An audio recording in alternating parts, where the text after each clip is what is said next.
ओम शांति। आज हम जिस टॉपिक पर चर्चा करने वाले हैं वो टॉपिक है आने वाली सतयुगी दुनिया कैसी होगी। चंद पंक्तियों से हम शुरुआत करेंगे। उम्र थका नहीं सकती, ठोकरें गिरा नहीं सकती। उम्र थका नहीं सकती, ठोकरें गिरा नहीं सकती। और अगर जुनून हो जीतने का तो माया भी हरा नहीं सकती। और अगर जुनून हो जीतने का तो माया भी हरा नहीं सकती। हम सबके जहन में गीत की दो पंक्तियाँ सदैव गूंजती रहती हैं। अपनी सूरत तेरी सूरत से मेल खाती है और हमें दुनिया से अलग दुनिया ये नजर आती है। अर्थात वो भविष्य की दुनिया में जिसमें हम जाने वाले हैं, उस दुनिया में कब जाएंगे जब हमारी सूरत उस परमात्मा की सूरत से मेल खाएगी। जैसे परमात्मा निराकार है, ज्योति बिंदु स्वरूप है, हम सब जानते हैं कि हम आत्माएं भी निराकार ज्योति बिंदु स्वरूप है।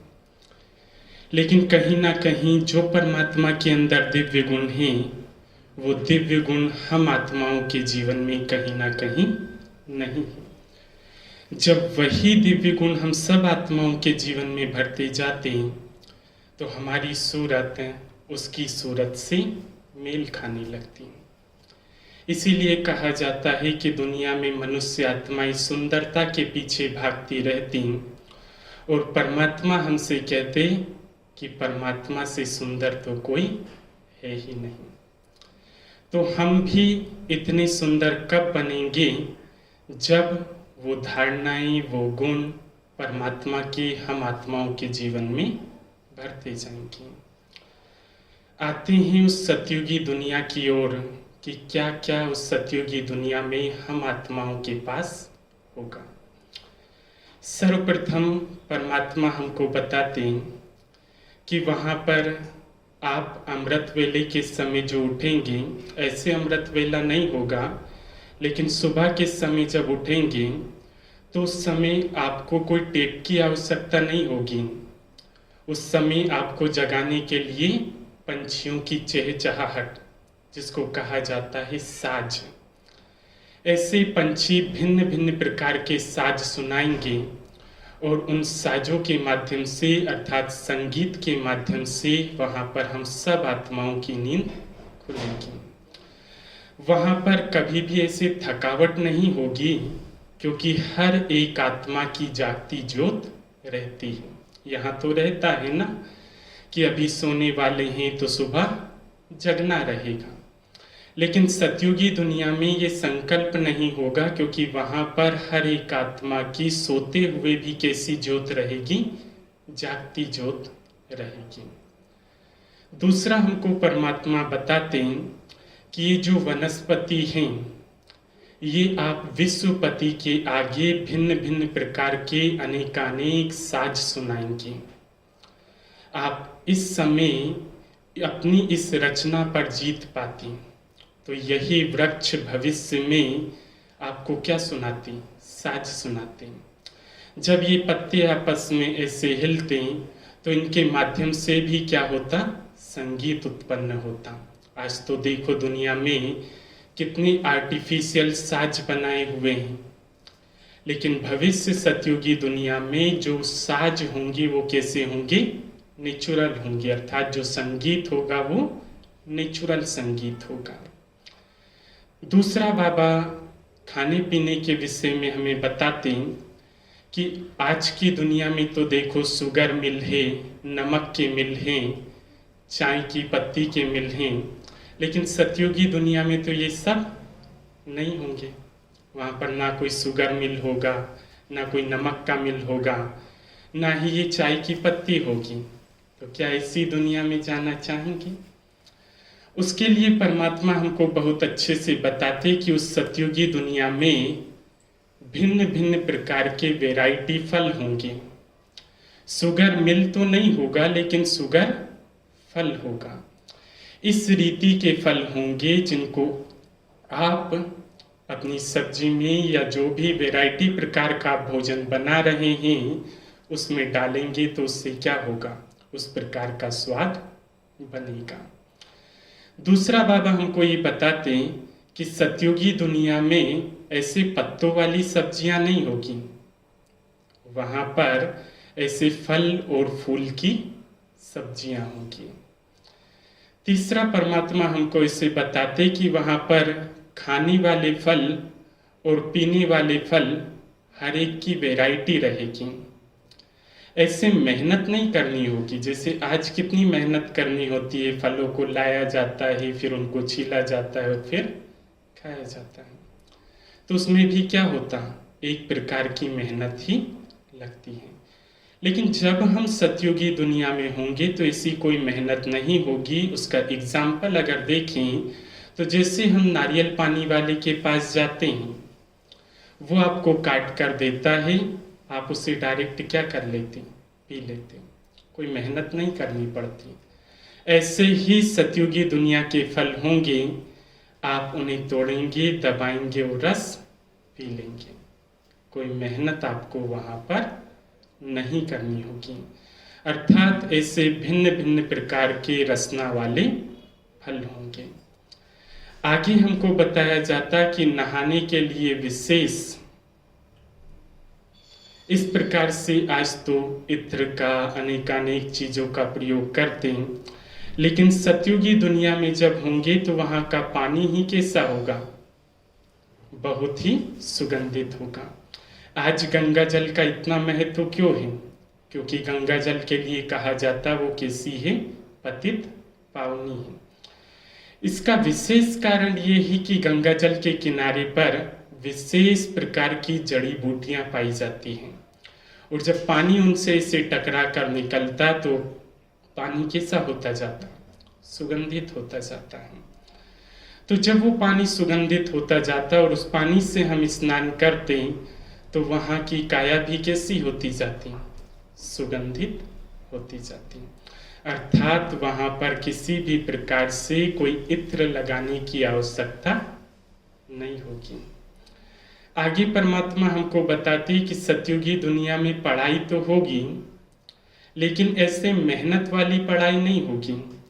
आज देखो पढ़ाई में कितनी मेहनत है, किताबों के बोझ के तले मनुष्य आत्माएं, स्टूडेंट ऐसे दबे हुए हैं। लेकिन जब हम भविष्य सतयुगी दुनिया में होंगे तो वहां 3 प्रकार से पढ़ाई होगी, साज, ड्राइंग और तीसरा होगा खेल। अर्थात संगीत के माध्यम से, ड्राइंग के माध्यम से और खेल के माध्यम से। वहां पर जो मुख्य सब्जेक्ट होगा वो ड्राइंग होगा, चित्रकला होगी। परमात्मा हमको बताते हैं कि उस सतयुगी दुनिया में आपकी जो पढ़ाई होगी वो आपकी राजधानी के लिए होगी, कि आपको अपनी राजधानी को किस रीति से चलाना है। बाकी ऐसे बोझ वाली पढ़ाई नहीं होगी। जो बाबा हमको बताते हिस्ट्री, वहाँ की जो हिस्ट्री होगी वो भी आपको कैसे समझाई जाएगी, खेल खेल में समझाई जाएगी। आगे हमको बताया जाता कि देखो सतयुगी दुनिया में तो ये पूरा विश्व ऐसे नहीं रहेगा, भारत को ही अखंड कहा जाता है तो ये भारत ही रहेगा, बाकी हर जगह तो क्या होगा, पानी भरा होगा। सारा विश्व रहेगा लेकिन हर जगह पानी भरा होगा, सिर्फ एक भारत खंड ही रहेगा। तो उस भारत खंड में ही ऐसे 9 लाख पॉपुलेशन होगी। बाकी विश्व के जितने भी देश हैं सब में पानी भरा हुआ होगा, और वो विशेष होंगे हमारे पिकनिक के स्थान। सारे नहीं होंगे, जैसे इंग्लैंड हुआ, अमेरिका हुआ, तो यहाँ पर विशेष छोटे छोटे टापू होंगे, और उन टापुओं पर हम सब क्या करने के लिए जाएंगे, पिकनिक मनाने के लिए जाएंगे। ऐसी सतयुगी दुनिया में हम जाने वाले हैं जहाँ के लिए कहा जाता है कि वहाँ तो दूध घी की क्या बहती है, नदियाँ बहती हैं। अर्थात हर एक चीज से हम वहाँ पर क्या रहते, संपन्न रहते हैं। आगे हमें किस रीति से कहीं भी जाना होगा तो उसके लिए पुष्पक विमान होंगे, वो भी अलग अलग प्रकार के होंगे। बाबा हमको बताते कि आपके महलों में अनेक पुष्पक विमान होंगे। एक स्वयं के लिए होगा, अगर पर्सनल काम से कहीं पर जाना हो तो उस विमान में बैठकर आप जा सकते हो। और दूसरा फैमिली के लिए, अगर फैमिली के साथ कहीं पर आपको इससे जाना होगा तो फैमिली के साथ उस पुष्पक विमान से आप जा सकते हो। अर्थात सतयुगी दुनिया में वो जो विमान चलेंगे वो हमारे संकल्पों की गति से चलेंगे। आज तो देखो कहीं जाना रहता है तो क्या करते हैं, सबसे पहले टेलीफोन करते हैं, उनको बताते कि हम ऐसे आने वाले हैं। अब ऐसे फ़ोन करने में, बात करने में टाइम नहीं लगता, लेकिन किसी भी माध्यम से, चाहे बस के द्वारा, ट्रेन के द्वारा, वहाँ जाने में टाइम लगता है। तो सतयुगी दुनिया में जब हम ऐसे जाएंगे तो वो विमान हमारी संकल्पों की गति से चलेगा, अर्थात सेकंड में हम वहां पर पहुंच सकते हैं। आगे हमको बताया गया कि सतयुगी दुनिया में जो भी कुछ होगा वो सब कुछ ग्राउंड फ्लोर पर होगा।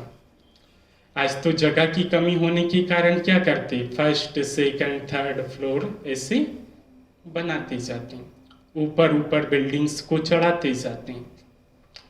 लेकिन सतयुगी दुनिया में जो भी कुछ होगा सब कुछ कहाँ होगा, सिर्फ और सिर्फ ग्राउंड फ्लोर पर ही होगा।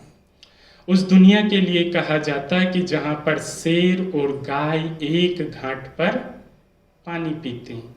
शेर तो वहाँ होगा नहीं, लेकिन वहाँ पर हिंसक जानवर नहीं होगा, लेकिन हर एक की मनोवृत्ति कैसी होगी, आपस में सब एक दूसरे के साथ प्रेम से रहेंगे। इस प्रकार की वो दुनिया होगी। आगे वहां के लिए दिखाया जाता कि आपके सिर पर ताज होंगे। ताज में विशेष प्रकार के हीरे लगे होंगे और उन हीरो पर जब ऐसे लाइट पड़ेगी तो उन हीरो से 7 प्रकार की लाइट एक हीरे से निकलेगी, जो क्या करेगा, चारों ओर ऐसे रोशनी को फैलाता रहेगा। तो वहां के ताज भी ऐसे बहुत सुंदर होंगे। आपके महलों के सामने बहुत सुंदर ऐसे बगीचे, गार्डन और पानी के झरने होंगे। आगे परमात्मा हमको बताते कि जब हम सतयुगी दुनिया में जाएंगे तो वहाँ की भाषा सिर्फ एक ही होगी और वो भाषा होगी हिंदी भाषा, जिसमें आज स्वयं परमात्मा हमको ज्ञान देते वही सतयुग की भाषा होगी, जिसे देवनागरी भाषा भी बोला जाता है, अर्थात देवों की नगरी में बोली जाने वाली भाषा। तो वही सतयुग में सिर्फ एक भाषा होगी, हिंदी भाषा। फिर वहाँ पर आपकी जो ड्रेस होगी वो भिन्न भिन्न प्रकार की होगी। हर एक कर्म करने के लिए अलग अलग प्रकार की ड्रेसेस होंगी। इसीलिए आज बाबा हमको सिखाते हैं कि संगम युग पर आपको ड्रेस अर्थात चोला बदलना सीखना है। अगर यहाँ ड्रेस बदलना नहीं सीखेंगे तो वहाँ भिन्न भिन्न कर्म करते हुए ड्रेस बदल सकेंगे? नहीं बदल सकेंगे ना। इसलिए बाबा कहते अभी अभी क्या बन जाओ, निराकारी, अनादि स्वरूप में। अभी अभी अपने आदि स्वरूप को याद करो, अभी अभी अपने पूज्य स्वरूप को याद करो, ऐसे ड्रेस बदलते रहो। तो सतयुगी दुनिया में भी ड्रेस बदलना क्या हो जाएगा, बहुत इजी हो जाएगा, मेहनत नहीं लगेगी। परमात्मा हमको बताते हैं कि जब आप सतयुगी दुनिया में होंगे तो वहाँ हर एक आत्मा सुख संपदा से संपन्न होगी। किसी के जीवन में किसी भी प्रकार की कोई कमी नहीं होगी। वहाँ की जो मुद्रा होगी वो असरफियों के रूप में चलेगी, लेकिन आज की मुद्रा से क्या होगी, पूरी तरह से भिन्न होगी। उसका रूप पूरी तरह से परिवर्तित होगा। सतयुगी दुनिया में जो लेन देन रहेगा उसका मॉडल देखें तो उसका मॉडल है मधुवन। मधुवन में लेन देन की क्या विधि है? हर एक बच्चा जब गेट के अंदर इंटर करता है तो उसके मन में यही भावना रहती है कि यह किसका घर है? मेरा घर है, परमात्मा का घर है, अर्थात मेरा घर है।